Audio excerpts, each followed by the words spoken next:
Almost every chiropractic practice that I have ever known gets stuck at a certain point. Whether it's a certain number of new patients, a certain number of patients per day, per week, per month, or even year. And the reason that it gets stuck is because the doctor doesn't have the vision to move the practice forward. And why not?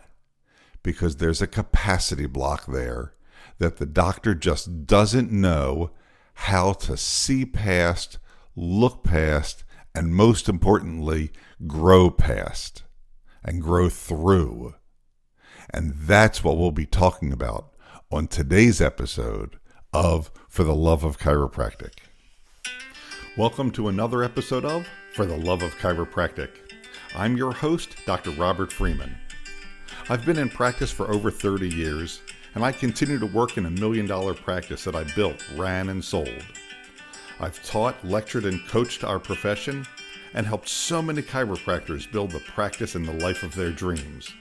And now, I want to help you do the same. So here's today's show. As I said in the introduction, on today's show, we're going to be revisiting this idea of capacity blocks. But we're going to be talking about them in a very different way than we did a year ago when we first talked about capacity blocks in the chiropractic practice.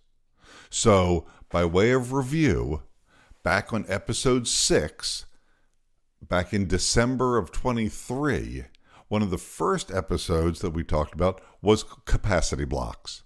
And there are two different types of capacity blocks, is what we talked about back then. There's physical capacity blocks, meaning you don't have enough space in your office. You don't have enough equipment. You don't have enough chairs in the waiting room. You don't have enough staff to help the patients. It's a physical impediment that prevents you from growing the practice. Maybe you don't have enough hours to see the patients. Maybe you don't have enough hands to help with the patients. But there's something that you can hire or buy to help get more patients through the office, and that's one type of capacity block. That's the easy one to deal with. The more difficult one to deal with, the one that requires you to dig deep. Is it a psychological capacity block or a philosophy capacity block? Is there some reason, something in your head that's preventing you from growing the practice beyond a certain point? I've known doctors who think that patients are buying their time, not their expertise. So if they don't spend 15 or even 20 minutes with the patient, one-on-one, the doctor feels like the patient is being cheated, and nothing could be further from the truth. I know lots and lots of offices that are highly successful where the doctor spends 3, 4, or 5 minutes doing the adjustments with the patient, and they get on with their day, and the doctor goes on to the next patient. Now, maybe the patient is doing other therapies in the office, some different physical therapy procedures, or in some of these offices, it's straight up adjusting. Person gets in, gets their adjustment, and gets on with their day. And everybody's happy with that. I'm not saying there's a right or wrong. I'm just saying that there are capacity blocks that are preventing you right now from changing and growing your practice. So what we're going to spend our time talking about today is how do you identify and change those capacity blocks so that you can have the practice and the life of your dreams while you're helping more and more patients. So now, as we dig into this, if you're like most doctors, at some point, you've been to a seminar, you've read an article, you've seen something online, and you've said to yourself, I want a bigger practice. Whether it's more patients, bigger staff, bigger office space, whatever it may be, you've decided, I want more. And good for you. Making that decision is one of the first things that has to be done. Acting on it is the second and biggest and sometimes more difficult one to get done. And the reason that that is more difficult is because you decide to change. Maybe you go to a seminar, maybe you're talking to somebody who has an office that's different than yours, and you make that decision, but then you show up in your office with the same patients and the same staff, doing things the same way that you have been for weeks, months, years, possibly decades. And it's far too easy to simply step right back in and keep doing things exactly the way that you have been, because that's the rhythm that's been established in your office. And I'm saying don't give in and change, because these specific things that you're doing, exactly the way that you are doing them, is why you have the results that you have. So it's time to shake it up and change it. So what is the very first step when you've decided to change, when you've decided this isn't good enough? The very first step is to ask yourself, what's possible? What could it look like? The patient volume, the patient flow through the office. It's time to start dreaming again, like when you were new in practice. And it's time to dream even bigger than you have in a very long time. Because when you dream bigger, when you think about what's possible, what you're really doing is opening up your mind to the universe to see what's there. And then, if you can find somebody, and I know you can, and if you can't, I'll help you. You can find somebody who's doing what it is you think you want to be doing. Very, very similar to the way that you want to be doing it. You can match, mirror, plagiarize, and steal their actions, attitudes, systems, and procedures, which by definition will get you where you want to be, or at least a heck of a lot closer to that next step. And as you've heard me say so many times before, when you find that person, pick their brain, take them to lunch, meet them on Zoom, go buy them a cup of coffee, and really get into their head. How do they think? How do they do what they do? What is the foundation for their belief to accomplish exactly what they are accomplishing the way that they're accomplishing it? And as you do that, it's time to step up and step into it and become that. Step out of that comfort zone, because nothing grows in a comfort zone. Reach for a new level. Reach to something higher, bigger, and better than what you have been doing. And as you work with these new and improved systems and procedures, scripts with patients, so you're saying better things that helps them to better understand what you're doing and what their potential progress really could be, you're growing the practice. If you want to grow the practice by seeing more people and you're at a certain stuck point, whatever that is, 20, 30, 40, 50, 100 people a day, you know what? Purposely stack a day. If you've been seeing around 40 patients a day and you want to grow past that point, go ahead and stack 50 or 55 or even 60 into a single day and feel what it's like. Have the staff moving through the day with effortless ease, helping these people. And when you get to the end of the day, I'll bet you'll be tired. And you'll certainly have seen more people than you ever have. And now you know what it feels like and how to do that. And if you liked it as much as I think, all of a sudden, that becomes your new base accepted minimum, and you're going to attract more patients because you know you can easily do it and help even more people. And equally as importantly, stacking the day with more patients will help you to identify your practice stick points. What are these sticking points where the practice gets hung up, gummed up, and things don't move as well as they should? You don't have to stack the day to identify these things. If you meet with your staff and everybody really has a critical eye and you simply ask good questions, where did we get stuck? What can we fix? What would make your job easier?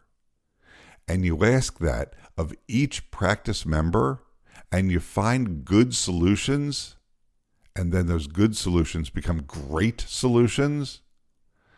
Things get cleaner and easier because good isn't good enough.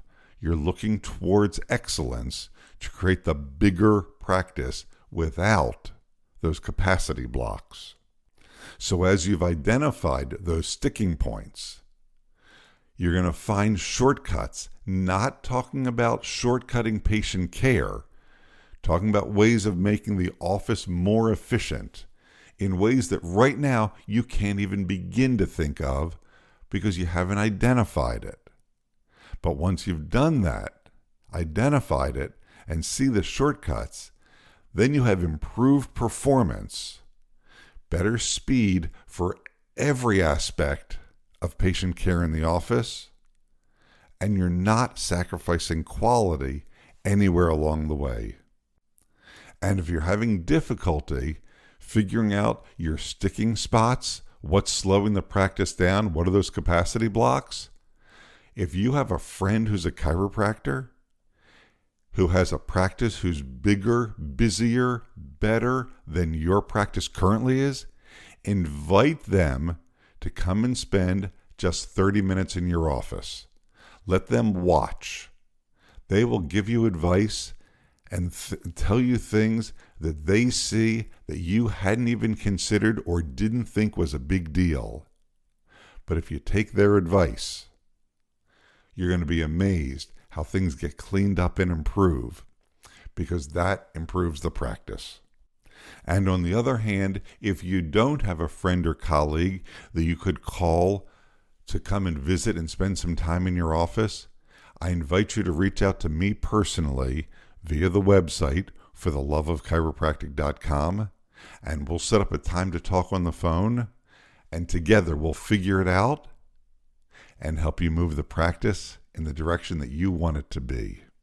And when we talk about identifying capacity blocks, it doesn't always have to come from another chiropractor or even another physician. Sometimes some of the best advice we can get is looking at our practice, looking at what we do through the eyes of someone who has nothing to do with healthcare. Perhaps they're in a completely different area of business, but because business is business, there are certain truisms that just flow through and follow through at all different levels in all different businesses. I have a close friend who actually his specialty is in international banking and biotechnology, two things that seem incredibly removed from daily chiropractic practice. But in my conversation with him, he said to me one day, "Do you know what the difference is between a doctor and a plumber?" And I had no idea. And what he said was incredibly enlightening. He said, a doctor is a trusted advisor that your patient hires. Your patient hires you to help them with a specific problem and guide them to the best possible outcome, ideally for the rest of their life. Versus a plumber gets hired to do a job. when you're in your practice, what are you to your patients? Are you more like a plumber? Have they hired you to take care of a problem for them? I have this back pain. I need you to get rid of it, doc. I can't turn my head. Doc, can you help me so I can turn my head again? Or are you the trusted advisor that explains the vertebral subluxation, optimize health, optimum health, and how holistic chiropractic care can be a fantastic companion to help them through their entire life? Maybe that's a capacity block in your explanation to patients of what it is you're doing. Maybe that's why your patient visit average, which is the number of times that a person sees you over the course of their lifetime, perhaps that's why that PVA is surprisingly low, because they're looking at you as a plumber. Hey, doc, can you fix this problem for me?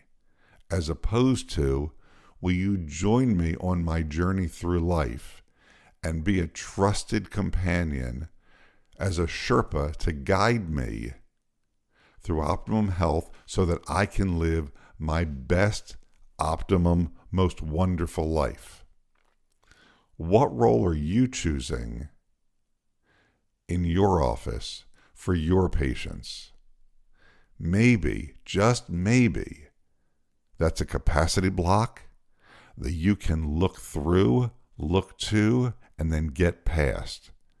And by changing that, not only have you changed the lives of all the patients that you're going to interact with, you're also changing your life and your families, because you become a well-respected advisor to so many people in your community. So as we move towards closing out this episode, and frankly, closing out this calendar year, I challenge you, are you ready to step up and grow your practice and change it in a way that can have a bigger impact for everybody in your life and your community? All right, and that's our show for today. If you have a question about today's show or your own practice, feel free to reach out at fortheloveofchiropractic.com. Before making changes to your practice, be sure to seek legal advice regarding those changes and regulations in your state. For the Love of Chiropractic is an RGF production, all rights reserved. And thanks for listening. Original music provided by Hunter Rich Music.